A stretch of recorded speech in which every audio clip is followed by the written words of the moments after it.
नमस्कार, मैं हूं सुरेश चौहान के और आप देख रहे हैं बिंदास बोल। बिंदास बोल के आज के इस कार्यक्रम में हम आपके सामने लेकर आए हैं देश के सीमा से जुड़ा हुआ सबसे महत्वपूर्ण मुद्दा। जी हां, हमारे लिए हमारे देश की एक एक सेंटीमीटर से भी बल्कि सुई के नोक पर आने वाली जमीन भी उतनी ही प्रिय है जिससे जो प्राण से ज्यादा प्रिय है।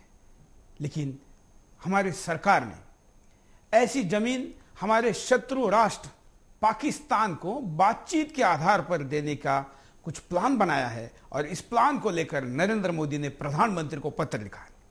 इस पर सोनिया गांधी ने कुछ कहा तो है, लेकिन सरकार की तरफ से अभी तक स्थिति स्पष्ट नहीं हुई है।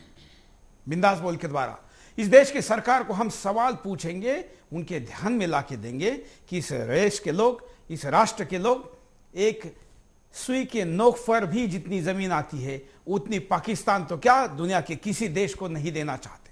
ऐसे में आप क्या कारण है, क्या दबाव है, क्या डील हुई है कि सरकार ये जमीन पाकिस्तान को देने पर आतुर है। जरदारी को घर पे बुला के खाना खिला के जरदारी अगर सरकारी की बात करता है तो मनमोहन सिंह ने उसको, भले ही वो उसके अतिथि थे, वहां से उठा के बाहर कर देना चाहिए था, क्योंकि उन्होंने हमारे मातृभूमि के कुछ हिस्से को अपने को मांगने की बात की थी। लेकिन पता नहीं इस देश की सरकार को, इस देश के नेतृत्व को क्या हुआ है कि ऐसी बातों पर उनको गुस्सा नहीं आता।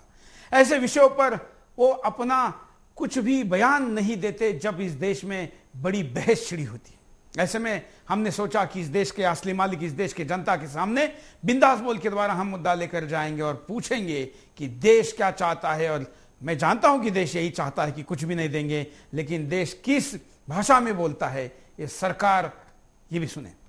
आइए आज का ये मुद्दा शुरू करने के पहले, बिंदास बोल शुरू करने के पहले नजर डालते हैं डिटेल में मुद्दे पे। गुजरात के कच्छ की समुद्री सीमा पर स्थित 650 वर्ग किलोमीटर क्षेत्र सर क्रीक एक बार फिर से अचानक सुर्खियों में आ गया है। इस मुद्दे को उठाया है गुजरात के मुख्यमंत्री नरेंद्र मोदी ने और दबाने की कोशिश कर रही है केंद्र की सत्ताधारी पार्टी कांग्रेस। सर क्रीक 650 वर्ग किलोमीटर का भारत का वो समुद्री इलाका है जिस पर पाकिस्तान अपना दावा करता है।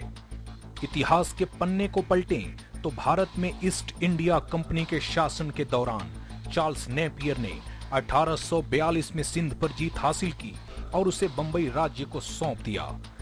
उसके बाद सिंध में शासन कर रही सरकार ने सिंध और बंबई के बीच सीमा रेखा खींचने का निर्णय लिया जो कच्छ से गुजरती थी। उस निर्णय के अंतर्गत सर क्रीक खाड़ी को सिंध प्रांत में दर्शाया गया, जबकि दिल्ली में शासन कर रही अंग्रेज सरकार के नक्शे में इसे भारत में दर्शाया गया। विवाद हुआ और फाइलों में दब गया। लेकिन स्वतंत्रता के बाद जब दोनों देशों के बीच बंटवारा हुआ तो पाकिस्तान ने सर क्रीक खाड़ी पर अपना मालिकाना हक जता दिया। इस पर भारत ने एक प्रस्ताव तैयार किया जिसमें समुद्र में कच्छ के एक सिरे से दूसरे सिरे तक सीधी रेखा खींची और कहा कि इसे ही सीमा रेखा मान लेनी चाहिए। यह प्रस्ताव पाकिस्तान ने ठुकरा दिया क्योंकि इसमें 90% हिस्सा भारत को मिल रहा था। तब से लेकर आज तक दोनों देशों के बीच इस खाड़ी के मालिकाना हक को लेकर विवाद जारी है। मगर ऐसी खबरें आ रही हैं कि भारत सरकार इसे पाकिस्तान को सौंपने पर विचार कर रही है। इसी बीच मोदी के प्रखर राष्ट्रवादी नजरों ने सरकार के इस कूटनीति को पकड़ा है। मोदी ने इसे किसी भी हाल में पाकिस्तान को नहीं सौंपने के लिए प्रधानमंत्री मनमोहन सिंह को एक पत्र लिखा है जिसमें कहा गया है कि इतिहास को देखते हुए सर क्रीक को पाकिस्तान को सौंपे जाने की कोई भी कोशिश एक रणनीतिक भूल होगी। साथ ही मोदी ने यह भी आग्रह किया है पाकिस्तान के साथ यह वार्ता बंद होनी चाहिए और पाकिस्तान को इसे नहीं सौंपा जाना चाहिए। ऐसी खबर आई है कि हाल ही में प्रधानमंत्री मनमोहन सिंह ने इस पर डील फाइनल करने की चर्चा की है। रक्षा मंत्री ए.के. एंटनी और तत्कालिक वित्त मंत्री प्रणब मुखर्जी भी इस पर राजी हो गए। माना जा रहा है इस मामले को जल्द ही पाकिस्तान के सामने रख सकती है। सर क्रीक इस देश के लिए इसलिए भी महत्वपूर्ण है क्योंकि देश की सर क्रीक प्राकृतिक संपदा का भंडार भी यही है। इस क्षेत्र में भारी मात्रा में कच्चा तेल अथवा गैस होने की संभावना है जो भारतीय अर्थव्यवस्था के लिए सकारात्मक साबित हो सकता है। दलदली भूमि होने की वजह से सैनिकों को इस इलाके में होने वाली तस्करी और घुसपैठ के खिलाफ कार्रवाई करने में भारी कठिनाई आती है। हाल ही में केंद्रीय गृह मंत्रालय ने इस इलाके में बीएसएफ की यूनिट बढ़ाने के लिए बजट में 44 करोड़ रुपए को मंजूरी दी है। सन 2000 में पाकिस्तान ने सर क्रीक पर भारी संख्या में सैनिकों को तैनात किया था।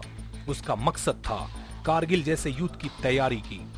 इसीलिए यह इलाका काफी संवेदनशील माना जा रहा है। 1965 के बाद ब्रिटिश पीएम हेरोल्ड विल्सन के हस्तक्षेप के बाद अदालत ने 1968 में फैसला सुनाया था, जिसके अनुसार पाकिस्तान को 9000 वर्ग किलोमीटर का मात्र 10% हिस्सा मिला था।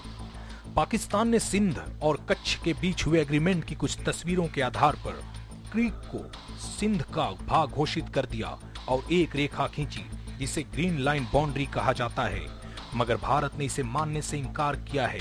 भारत का कहना है कि अंतर्राष्ट्रीय कानून के मुताबिक 1924 के आधार पर लगाए गए स्तंभों के आधार पर पाकिस्तान ने दावा पेश किया। पाकिस्तान ने उसे यह कहकर मानने से इनकार कर दिया कि इस सीमा से नाव पार नहीं की जा सकती है, जबकि सीमा को आसानी से पार किया जा सकता है। साथ ही 1999 में भारतीय वायुसेना ने सरहद के पार से आए एक पाकिस्तानी विमान को ध्वस्त कर दिया था।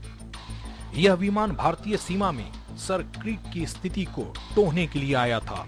यह घटना कारगिल युद्ध के कुछ महीनों के बाद हुई थी। तो ऐसे में एक बड़ा सवाल यह खड़ा होता है कि क्या सर क्रीक पाकिस्तान को सौंपा जाए, और अगर ये सौंपा जाए तो कितना सही होगा।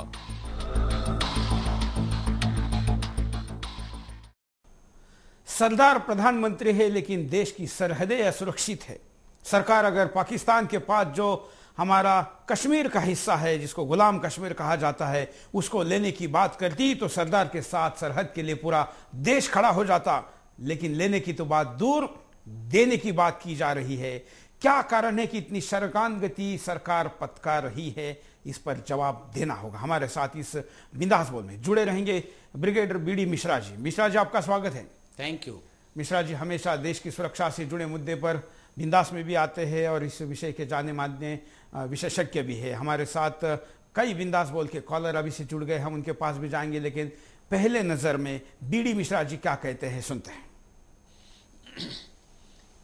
जहां तक सर क्रीक का मामला है, ये बिल्कुल तय है कि जो सर क्रीक हमारे ऑक्यूपेशन में आज के दिन में है वो, और उसके अलावा कुछ जिस पर अब पाकिस्तान का हक है, पाकिस्तान का कब्जा है, ये पूरा हिंदुस्तान को बिलोंग करता है historically, territory wise, geography wise और समझौते के हिसाब से। तो इसको किसी भी तरीके से देने का तो प्रश्न उठता ही नहीं है। और इसके बारे में बातचीत क्यों हो रही है और हम इस बातचीत को क्यों इंटरटेन कर रहे हैं, यह सबसे बड़ी चौंकाने वाली बात है। और इसी के साथ साथ मैं यह भी कहना चाहूंगा कि यहां तक कि पाकिस्तान के जो देशाध्यक्ष हैं वो कारगिल की जो जमीन है, सल्तोरो रिज है, उसके बारे में भी क्लेम कर रहे हैं कि हमको दी जाए, और उस पर भी विचार हो रहा है। तो ये तो बड़ी ही अनोखी बात है जिसमें शक। लेकिन बीडी मिश्रा जी, जैसे कि मैंने थोड़ी देर पहले कहा कि हमारा जो गुलाम कश्मीर है उसको लेने के लिए क्यों नहीं बातचीत हो रही है, सरकार इस पर क्यों मौन है? मेरे ख्याल से सरकार इस पर सिर्फ मौन ही नहीं है, सरकार का तो शायद रवैया ये है कि यह भी कश्मीर ले जाओ। तो ये बड़े बहुत ही अफसोस बिल्कुल की बात मतलब है। सरकार ने वार्ताकार की कमेटी अपॉइंट की, वो इसलिए नहीं की कि हमारा कश्मीर उनके पास है उसको कैसे लिया जाए, बल्कि इसलिए अपॉइंट की कि जो कश्मीर इधर है वो कितने शांतिपूर्ण तरीके से उनको दिया जा सकता है। हमारे साथ कई कॉलर जुड़े हैं, सुनते हैं क्या कहना चाहते हैं। नमस्कार। वंदे मातरम अंकल, मैं सुधांशु शर्मा बीकानेर से बोल रहा हूँ। बोलिए। मेरा मानना है कि हालांकि सर क्रीक इलाका पाकिस्तान को सौंपने के बाद तब तक पुख्ता नहीं कही जा सकती जब तक मोदी जी कोई साक्ष्य नहीं दिखाते, परंतु आज की कलयुगी सोच रखने वाले राजनेता जो भी कर डाले वो कम है। आपके माध्यम से मैं भारत सरकार को कहना